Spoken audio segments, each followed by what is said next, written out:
ആശ്വാസം നേടാം. ഹൃത്തിനുള്ളിൽ ജീവൻ നൽകും വചനം, തിരുവചനം.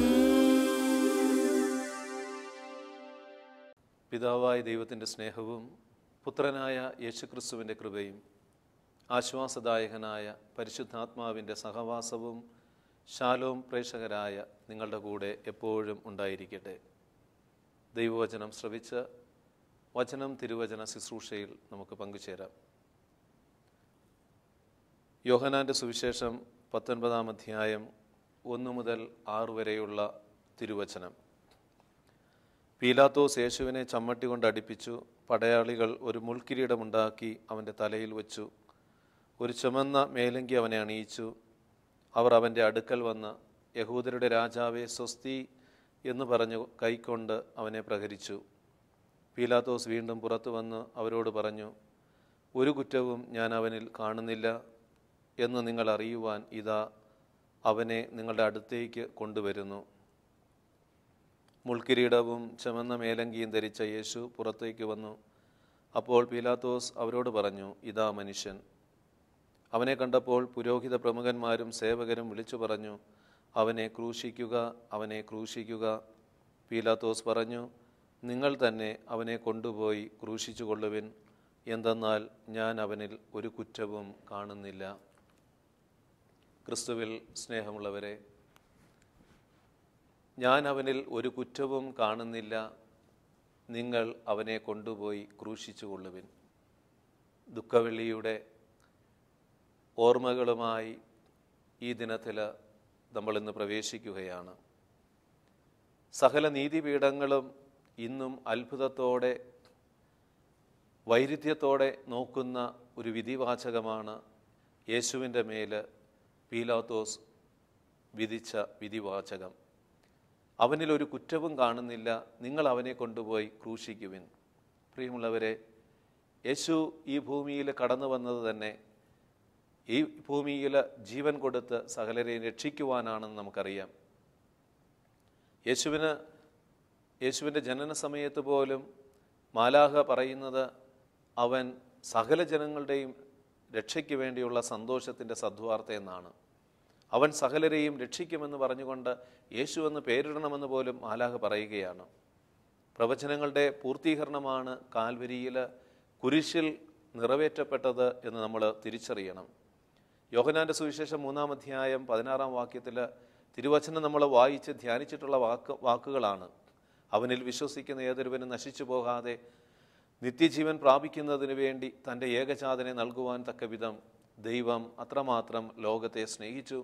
ഈ വചനം പൂർത്തീകരിക്കപ്പെട്ട ദിനമാണ് യേശുവിൻ്റെ കാൽവരിയിലെ ബലി നടന്ന ദുഃഖവെള്ളി.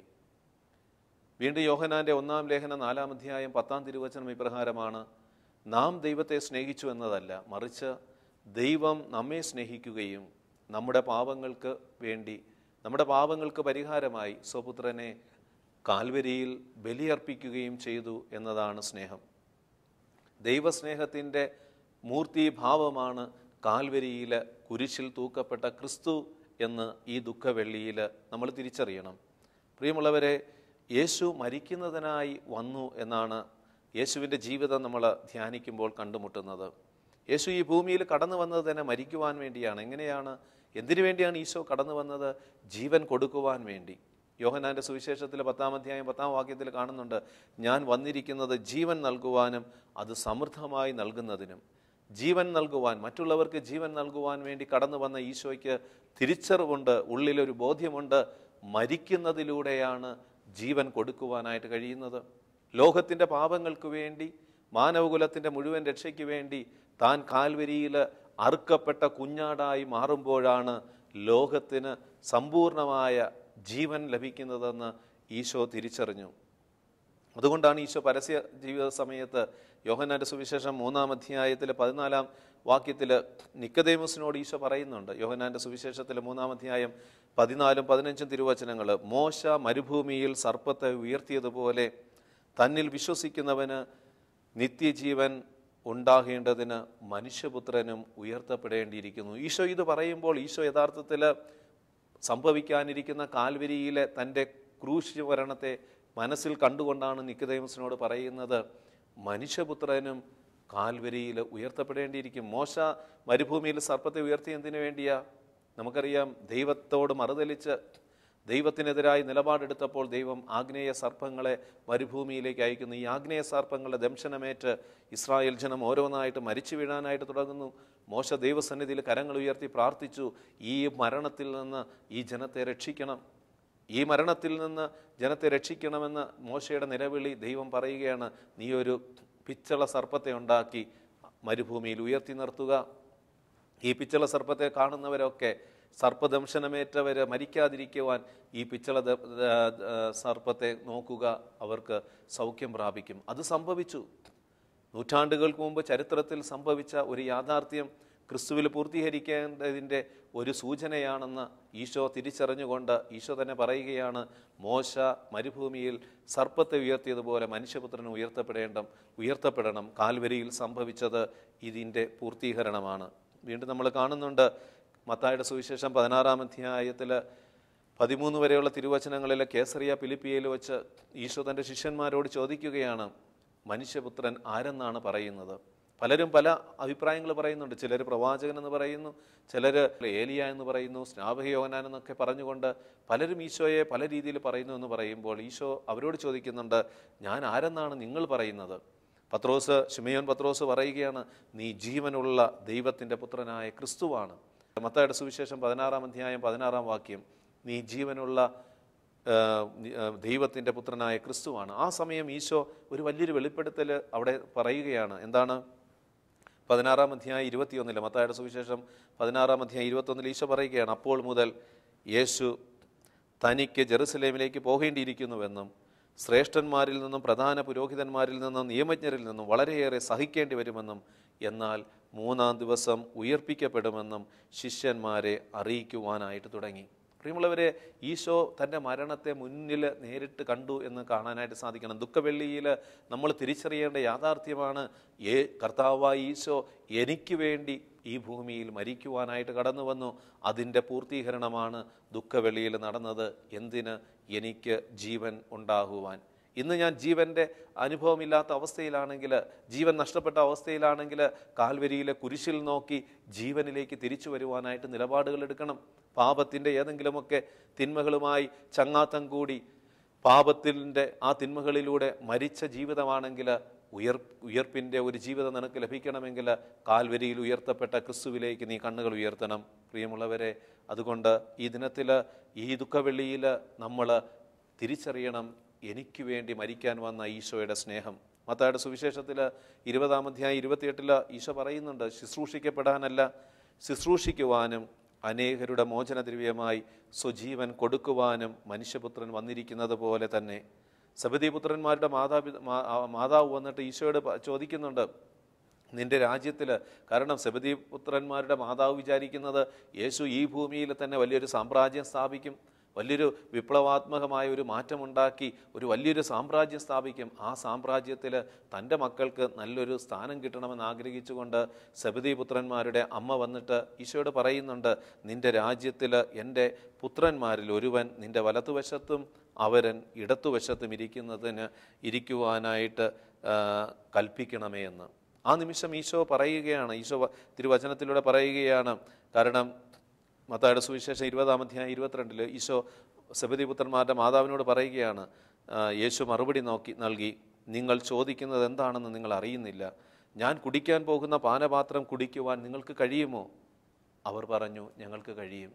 പ്രിയമുള്ളവരെ, ആ സമയത്തും ഈശോ മുന്നിൽ കാണുന്നത് തൻ്റെ മരണമാണ്. തൻ്റെ പീഡാസഹന മരണത്തെ മുന്നിൽ കണ്ടുകൊണ്ടാണ് ഈശോ ഈ ഭൂമിയിൽ കടന്നു വന്നത്. ഈ ഭൂമിയിൽ ഒരു രാജ്യം സ്ഥാപിക്കുവാനല്ല, നിത്യതയിലേക്ക് സകലരെയും ഉയർത്തുവാൻ വേണ്ടി അവൻ ഈ ഭൂമിയിലേക്ക് മരിക്കാൻ കടന്നു വന്നു. ഇത് നമ്മൾ തിരിച്ചറിയണം ഈ ദുഃഖവെള്ളിയിൽ. മറ്റൊന്ന്, ദുഃഖവെള്ളി നമ്മുടെ ചിന്തകളിലേക്ക് തരുന്ന മറ്റൊരു ചിന്ത, പ്രവചനങ്ങളുടെ പൂർത്തീകരണമാണ് ക്രിസ്തുവിൽ കാൽവരിയിൽ നിറവേറ്റപ്പെട്ടത്. ക്രിസ്തുവിൻ്റെ കാൽവരി ബലിയിൽ പൂർത്തീകരിക്കപ്പെട്ടത്, കാൽവരിയിലെ നെറുകയിലെ കുരിശിൽ പൂർത്തീകരിക്കപ്പെട്ടതൊക്കെ പ്രവചനങ്ങളുടെ പൂർത്തീകരണമാണ്. സങ്കീർത്തനം 2-ാം വാക്യം ഇപ്രകാരമാണ്, കർത്താവിനും അവിടുത്തെ അഭിഷിക്തനും എതിരെ ഭൂമിയിലെ രാജാക്കന്മാർ അണിനിരന്നു, ഭരണാധിപന്മാർ കൂടി ആലോചിക്കുന്നു. യേശുവിൽ പൂർത്തീകരിക്കപ്പെടാനിരുന്ന ഒരു പ്രവചനം, നൂറ്റാണ്ടുകൾക്ക് മുമ്പ് പ്രവചിക്കപ്പെട്ട പ്രവചനം കാൽവരിയിലെ കുരിശിലെ ബലിയിൽ ഈ വചനം പൂർത്തീകരിക്കപ്പെടുകയാണ്. വീണ്ടും നമ്മൾ മാർക്കൂസിൻ്റെ സുവിശേഷം 8-ാം അധ്യായം 31 ഈ സങ്കീർത്തനത്തിലെ ഈ വചനത്തിൻ്റെ പൂർത്തീകരണം കാണാൻ സാധിക്കും. മനുഷ്യപുത്രൻ വളരെ സഹിക്കേണ്ടി വരുമെന്നും ജനപ്രമാണികൾ, പ്രധാന പുരോഹിതന്മാർ, നിയമജ്ഞർ എന്നിവരാൽ തിരസ്കരിക്കപ്പെടുകയും 3 ദിവസങ്ങൾക്ക് ശേഷം ഉയർപ്പിക്കപ്പെടുകയും ചെയ്യേണ്ടിയിരിക്കുന്നുവെന്ന് അവൻ ശിഷ്യരെ പഠിപ്പിക്കുവാനായിട്ട് തുടങ്ങി. മാർക്കൂസിൻ്റെ സുവിശേഷം 10-ാം അധ്യായം 32 മുതൽ 34 വരെയുള്ള തിരുവചനങ്ങളിലും യേശു ഇത് പഠിപ്പിക്കുകയാണ്. പ്രവചനങ്ങളുടെ പൂർത്തീകരണമാണ് കാൽവരിയിലെ കുരിശിൽ തൻ്റെ ജീവിതത്തിൽ സംഭവിക്കാൻ പോകുന്നതെന്ന് ഈശോയ്ക്ക് ബോധ്യമുണ്ടായിരുന്നു. അത് ശിഷ്യന്മാരെ പഠിപ്പിക്കുകയാണ്. യോഹന്നാന്റെ സുവിശേഷത്തിലെ 2-ാം അധ്യായം 19 യേശു മറുപടി പറഞ്ഞു, നിങ്ങൾ ഈ ദേവാലയം നശിപ്പിക്കുക, 3 ദിവസങ്ങൾക്കകം അത് പുനരുദ്ധരിക്കും. യഹൂദര് വന്ന് കാരണം ഈശോയുടെ പ്രവർത്തനങ്ങൾ കണ്ടിട്ട് യഹൂദരെ നിയമജ്ഞരും വന്ന് ആകുലരാകുകയാണ്, അസ്വസ്ഥരാകുകയാണ്. അവർ ദൈവത്തിൽ നിന്നൊരു അടയാളം കാണിച്ചു തരാനായിട്ട് ഈശോയോട് ആവശ്യപ്പെടുമ്പോൾ ഈശോ തൻ്റെ പീഡാസഹനത്തെ, മരണത്തെ മുന്നിൽ കണ്ടുകൊണ്ട് അവരോട് പറയുകയാണ്, നിങ്ങൾ ഈ ദേവാലയം നശിപ്പിക്കുക, 3 ദിവസത്തിനകം അത് പുനരുദ്ധരിക്കും. എന്നാൽ അവർ തെറ്റിദ്ധരിക്കുന്നത് ജെറുസലേം ദേവാലയത്തെയാണ്. എന്നാൽ കർത്താവായ യേശു ഈ ഭൂമിയിൽ കടന്നു വന്നത് നാം ഓരോരുത്തരും ദൈവത്തിൻ്റെ ആലയങ്ങളായിട്ട് രൂപാന്തരപ്പെടണം.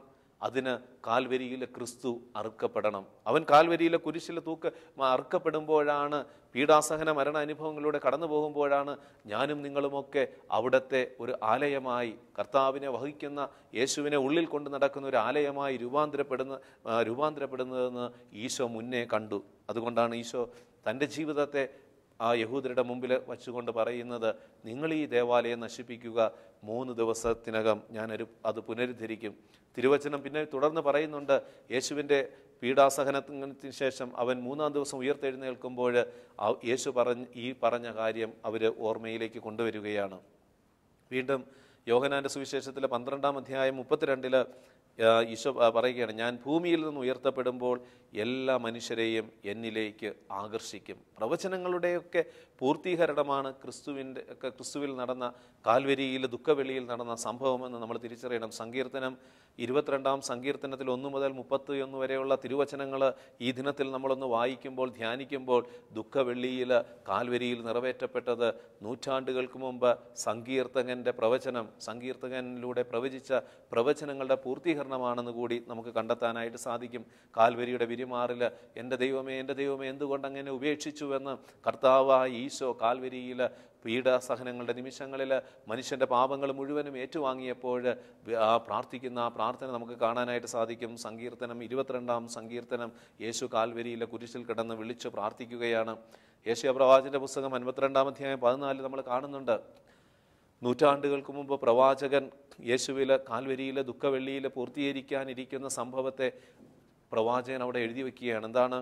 അവനെ കണ്ടവർ അമ്പരന്നുപോയി, മനുഷ്യനെന്ന് തോന്നാത്ത വിധം അവൻ വിരൂപനാക്കപ്പെട്ടു, അവൻ്റെ രൂപം മനുഷ്യൻ്റേതല്ല. യേശയ്യാ പ്രവാചകന്റെ പുസ്തകത്തിൽ 53-ാം അധ്യായത്തിൽ 3 മുതൽ 10 വരെയുള്ള വചനങ്ങൾ നമ്മൾ വായിക്കുമ്പോൾ, ധ്യാനിക്കുമ്പോൾ ദുഃഖവെള്ളിയിൽ അത് പൂർത്തീകരിക്കപ്പെട്ടു യേശുവിൻ്റെ ജീവിതത്തിലെന്ന് നമുക്ക് കണ്ടെത്താനായിട്ട് സാധിക്കും. പ്രവചനങ്ങളുടെ പൂർത്തീകരണമാണ് ദുഃഖവെള്ളിയിൽ നിറവേറ്റപ്പെട്ടത്. സങ്കീർത്തനം 129-ാം സങ്കീർത്തനം 3-ാം തിരുവചനം, ഉഴവുകാർ എൻ്റെ മുതുകിൽ ഉഴതു, അവർ നീളത്തിൽ ഉഴവ് ചാല് കീറി. യേശുവിൻ്റെ ശരീരത്തിൽ ആ ശിരസ് മുതൽ ഉള്ളങ്കാൽ വരെ അവൻ്റെ ശരീരത്തിലേറ്റ ഓരോ മുറിപ്പാടുകളും സങ്കീർത്തകൻ മുൻകൂട്ടി എഴുതി വച്ചിരുന്നു. സങ്കീർത്തനം 129:3, ഉഴവുകാർ എൻ്റെ മുതുകിൽ ഉഴുതു, അവർ നീളത്തിൽ ഉഴവ് ചാല് കീറി. യേശുവിൻ്റെ ശരീരത്തിലെ ഓരോ മുറിപ്പാടുകളും ദുഃഖവെള്ളിയിലെ ആ കാൽവരിയിൽ ഉയർത്തപ്പെട്ട യേശുവിൻ്റെ ശരീരത്തിലെ മുറിവുകൾ കാണുമ്പോൾ നമ്മൾ തിരിച്ചറിയണം, നമുക്ക് വേണ്ടി ഈശോ മരിച്ചു. അത് പ്രവചനങ്ങളുടെ ഒരു പൂർത്തീകരണമാണെന്ന് കൂടി. രണ്ടാമത് നമ്മൾ തിരിച്ചറിയേണ്ടത്, യേശു ഈ ഭൂമിയിൽ മരണത്തെ തിരഞ്ഞെടുക്കുകയാണ്. യേശുവിൻ്റെ മരണമെന്ന് പറയുന്നത് യേശുവിൻ്റെ തിരഞ്ഞെടുപ്പാണ്. അതല്ലാതെ യേശുവിലേക്ക് ബലം പ്രയോഗിച്ച് ആരെങ്കിലും നിർബന്ധിച്ച് കൊടുത്തതല്ല. യേശുവിൻ്റെ മരണമെന്ന് പറയുന്നത് യേശു സ്വാതന്ത്ര്യത്തോടെ ആ മരണത്തെ തിരഞ്ഞെടുക്കുകയാണ്. എന്തിനു വേണ്ടി? നമ്മെ രക്ഷിക്കുവാൻ, ലോകത്തെ രക്ഷിക്കുവാൻ, സകല മനുഷ്യരുടെയും രക്ഷയ്ക്ക് വേണ്ടി യേശു സ്വയം മരണത്തെ തിരഞ്ഞെടുക്കുകയാണ്. യോഹന്നാന്റെ സുവിശേഷത്തിലെ 10-ാം അധ്യായം 11-ാം തിരുവചനം, ഞാൻ നല്ല ഇടയനാവുന്നു, നല്ല ഇടയൻ ആടുകൾക്ക് വേണ്ടി ജീവനെ കൊടുക്കുന്നു. ഈശോയുടെ ജീവിതം, ഈശോയുടെ മരണമെന്ന് പറയുന്നത് ഈശോ ജീവൻ കൊടുക്കുകയാണ്. ആടുകൾക്ക് വേണ്ടി ഞാൻ ജീവൻ അർപ്പിക്കുന്നു എന്നാണ് യോഹന്നാൻ്റെ സുവിശേഷം 10-15 ഈശോ പറയുന്നത്. പ്രിയമുള്ളവരെ, ഒരു ഫ്രഞ്ച് പടയാളി യുദ്ധത്തിൽ അദ്ദേഹത്തിന് മാരകമായ മുറിവേറ്റു. ഈ മുറിവേറ്റ് കഴിഞ്ഞ് ഈ പടയാളിയെ പെട്ടെന്ന് ഹോസ്പിറ്റലൈസ് ചെയ്തു. ഹോസ്പിറ്റലിൽ എത്തിക്കഴിയുമ്പോൾ ശസ്ത്രക്രിയകൾക്ക് ശേഷം അദ്ദേഹത്തിൻ്റെ കൈ മുറിച്ചു മാറ്റുകയാണ്. അദ്ദേഹത്തിൻ്റെ ഇടത് കൈ മുറിച്ചു മാറ്റാനായിട്ടിടയായി. മുറിച്ചു മാറ്റി കഴിയുമ്പോൾ ഡോക്ടർമാർ ആ ശസ്ത്രക്രിയ എല്ലാം കഴിഞ്ഞ് ഓർമ്മ വന്നു കഴിഞ്ഞപ്പോൾ ഈ പടയാളിയോട് പറഞ്ഞു, താങ്കളുടെ കൈ മുറിച്ചു മാറ്റിയിരിക്കുകയാണ്, താങ്കളുടെ കൈ മുറിച്ചു മാറ്റപ്പെട്ടിരിക്കുകയാണ്. ആ നിമിഷം തന്നെ പട്ടാളക്കാരൻ പറഞ്ഞു, അല്ല, ഞാൻ എൻ്റെ രാജ്യത്തിന് വേണ്ടി ഞാൻ എൻ്റെ കരം കൊടുത്തിരിക്കുകയാണ്. എൻ്റെ ഇടത് കരം എൻ്റെ രാജ്യത്തിൻ്റെ രക്ഷയ്ക്ക് വേണ്ടി, രാജ്യത്തിൻ്റെ സുരക്ഷയ്ക്ക് വേണ്ടി ഞാൻ കൊടുത്തതാണ് എന്ന് ഈ പട്ടാളക്കാരൻ പറയുകയാണ്. പ്രിയമുള്ളവരെ, യേശുവിൻ്റെ ജീവിതത്തിൽ യേശു പീഡാസഹനങ്ങളിലൂടെ കടന്നുപോയത് ആരും പിടിച്ച് വലിച്ച് കുരിശിൽ കയറ്റിയതല്ല. ഈശോ സ്വതന്ത്രമായി, ബോധ്യത്തോടെ, തീരുമാനത്തോടെ ഈശോ തൻ്റെ ജീവിതം കാൽവരിയിലെ കുരിശിൽ ബലിയായി സമർപ്പിക്കുകയാണ്. യേശു തൻ്റെ ജീവൻ നഷ്ടപ്പെടുത്തുകയായിരുന്നില്ല, അതിനെ കൊടുക്കുകയായിരുന്നു മോചനദ്രവ്യമായി. ഈ ലോകത്തിലെ ഓരോ മനുഷ്യൻ്റെ പാപങ്ങൾക്ക് പരിഹാരമായി ഒരു മോചനദ്രവ്യമായി കാൽവരിയിൽ യേശു തൻ്റെ ജീവിതം സമർപ്പിക്കുകയാണ്. അതുകൊണ്ടാണ് യോഹന്നാൻ്റെ സുവിശേഷത്തിൽ 10-18 ഈശോ തന്നെ പറയുകയാണ്, ആരും എന്നിൽ നിന്ന് അത് പിടിച്ചെടുക്കുകയല്ല, ഞാനത് സ്വമനസ സമർപ്പിക്കുകയാണ്. അത് സമർപ്പിക്കുവാനും തിരികെ എടുക്കുവാനും എനിക്ക് അധികാരമുണ്ട് എന്ന കൽപ്പന എൻ്റെ പിതാവിൽ നിന്നാണ് എനിക്ക് ലഭിച്ചത്. യേശു പറയുകയാണ്. കാരണം അത് സ്വതന്ത്രമായി സമർപ്പിക്കുകയാണ്. ഇതെനിക്ക് സമർപ്പിക്കുവാനും തിരികെ എടുക്കുവാനും എനിക്ക് സ്വാതന്ത്ര്യമുണ്ട്.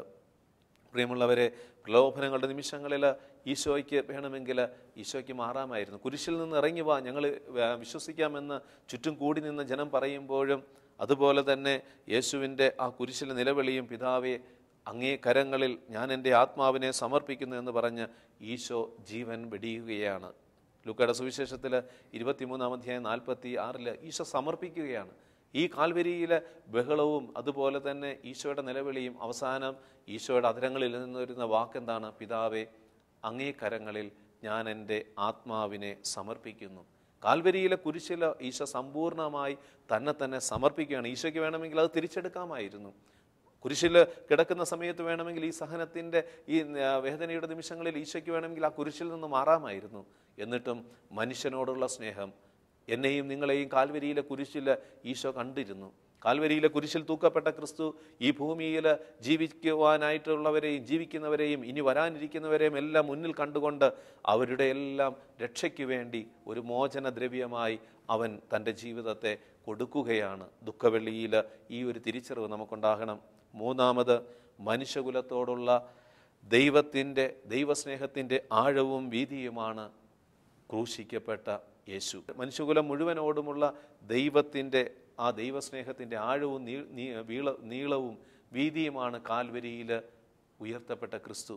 പ്രിയമുള്ളവരെ, കാൽവരിയിലെ കുരിശിൽ വിരിച്ച കരങ്ങളോടുകൂടി ക്രിസ്തു നമ്മളെ നോക്കി പറയുന്നത്, ഞാൻ നിന്നെ ഇത്രത്തോളം സ്നേഹിക്കുന്നു, കുരിശോളം ഞാൻ നിന്നെ സ്നേഹിക്കുന്നു. അതുകൊണ്ടാണ് നമ്മൾ തിരിച്ചറിയണം, എൻ്റെയും നിങ്ങളുടെയും ഒക്കെ മുറിവുണക്കുവാൻ അവൻ കാൽവരിയിൽ യേശു മുറിക്കപ്പെട്ടു. ഈ ദുഃഖവെള്ളിയാഴ്ച, ഈ ദുഃഖവെള്ളിയുടെ ദിനങ്ങളിൽ, ഈ ദുഃഖവെള്ളിയുടെ അനുഗ്രഹത്തിൻ്റെ ഈ ദിനത്തിൽ, നമ്മുടെ ജീവിതങ്ങളിൽ കൃപ വന്ന ഈ ദിനത്തിൽ നമ്മൾ ധ്യാനിക്കേണ്ടത്, നമ്മൾ തിരിച്ചറിയേണ്ട യാഥാർത്ഥ്യങ്ങൾ ചിലത് ഇതാണ്. എൻ്റെ മുറിവുകൾ ഉണക്കുവാൻ, എൻ്റെ ജീവിതത്തിൽ കടന്നു വരുന്ന സകല മുറിവുകളെ ഉണക്കുവാൻ കാൽവരിയിൽ ക്രിസ്തു മുറിക്കപ്പെട്ടു. അവൻ്റെ ശിരസിലേറ്റ, ശരീരത്തിലെ ഓരോ അവയവങ്ങളിലേറ്റ മുറിപ്പാടുകൾ എൻ്റെ മുറിവുകൾ ഉണക്കുവാനായിരുന്നു. വീണ്ടും എൻ്റെ ശാപങ്ങൾ മാറ്റുവാൻ കാൽവരിയിലെ ക്രിസ്തു ശപിക്കപ്പെട്ടവനായി മാറി. കുരിശിൽ തൂക്കപ്പെട്ടവൻ ശപിക്കപ്പെട്ടവനെന്നാണ് നിയമാവർത്തന പുസ്തകത്തിലൊക്കെ വളരെ വ്യക്തമായിട്ട് പഠിപ്പിക്കുന്നത്.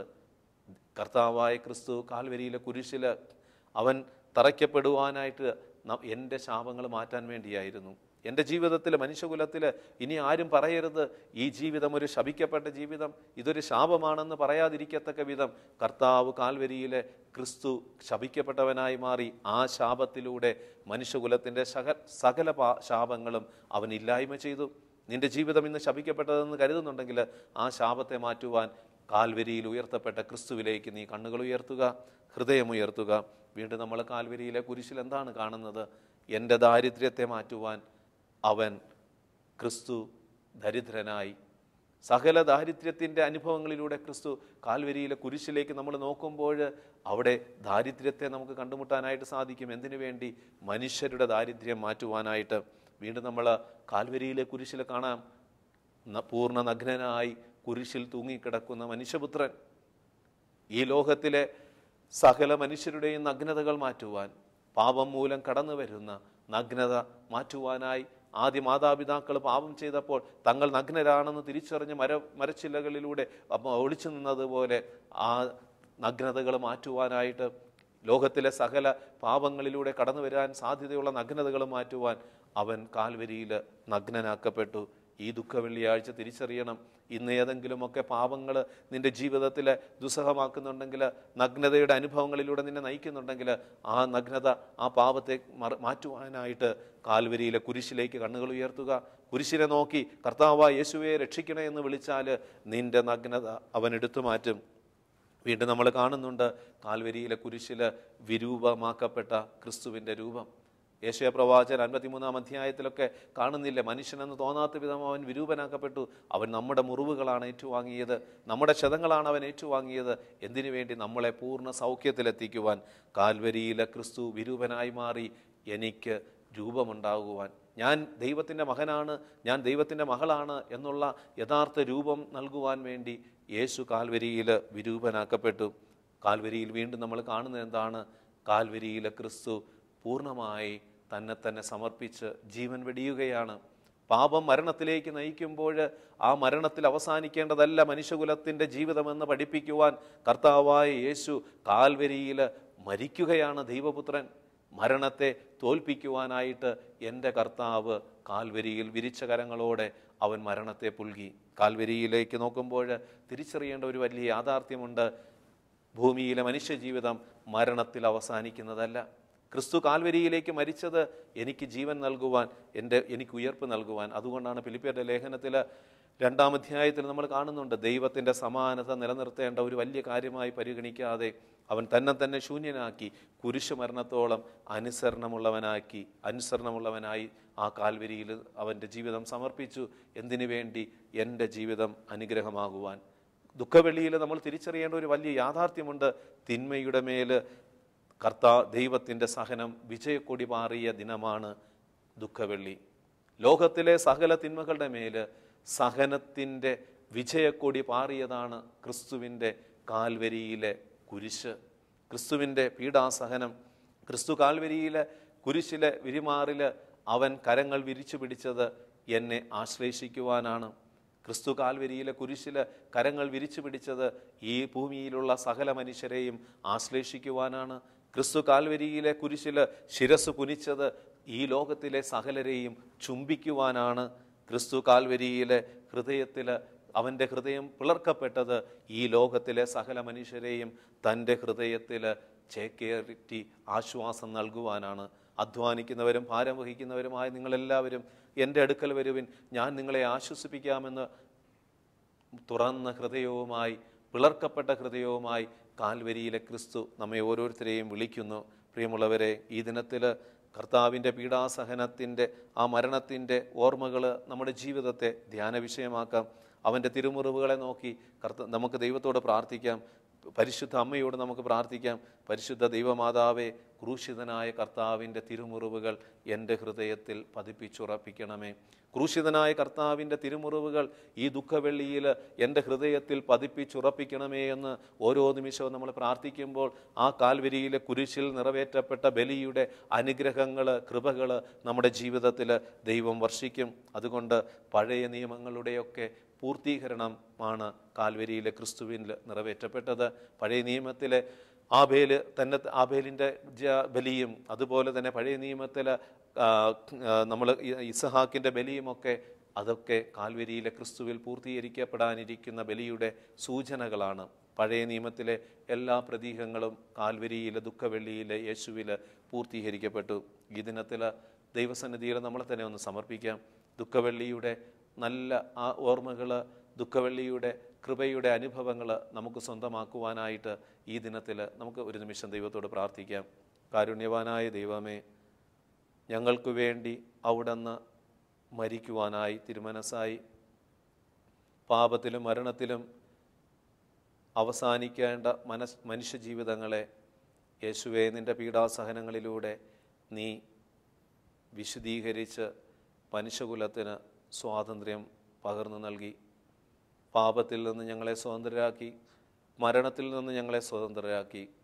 ഈ ബലിയുടെ ശക്തി തിരിച്ചറിഞ്ഞ് കർത്താവായ ഈശോയെ നിൻ്റെ പീഡാസഹനങ്ങളുടെ ആ സ്മരണ ഉള്ളിൽ സൂക്ഷിച്ചുകൊണ്ട് നീ ഞങ്ങൾക്ക് വേണ്ടി ഏറ്റെടുത്ത തിരുമുറിവുകൾ ഞങ്ങളുടെ ഹൃദയത്തിലും പതിപ്പിച്ചുറപ്പിച്ച് നിന്നോടൊപ്പം ഐക്യപ്പെട്ട് വിശുദ്ധിയിൽ ജീവിച്ച് നിത്യജീവൻ പ്രാപിക്കുവാൻ ഞങ്ങളെ അനുഗ്രഹിക്കണമേ. പരിശുദ്ധ മാതാവേ, ക്രൂശിതനായ കർത്താവിൻ്റെ തിരുമുറിവുകൾ ഞങ്ങളുടെ ഹൃദയത്തിൽ പതിപ്പിച്ചുറപ്പിച്ച് ഞങ്ങളുടെ ജീവിതങ്ങളെ പ്രകാശിപ്പിക്കുവാൻ അമ്മ മാതാവേ മാധ്യസ്ഥം വഹിക്കണമേ. നിത്യം പിതാവും പുത്രനും പരിശുദ്ധാത്മാവുമായ സർവേശ്വര, ആമേൻ.